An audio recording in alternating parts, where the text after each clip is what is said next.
as Bat Noach, we are not allowed to keep the Shabbos, but are we allowed to honor the Shabbos, like beautifying the house, putting flowers, putting better clothes, for instance, for Shabbos, in order to honor, because I want to testify of my new faith to my environment, you know? Right. So I'm going to make it, agree 100% with what you're saying. I'm going to just make a certain nuance.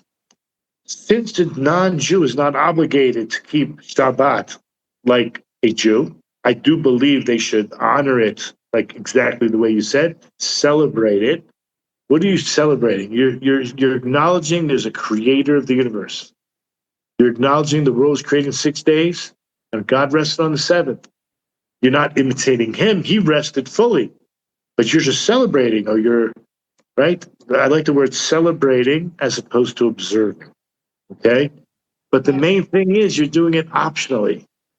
Okay. Optionally meaning not as an obligation, but as free will. So in order to show that you're doing it free will, you break the Shabbat the way the Jews do it, to show that everything you've done up until this point, whether it's the Kiddush wine, the challahs, the beautiful tablecloth, the lighting of the candle, whatever it is, the nice clothing that you're going to, right?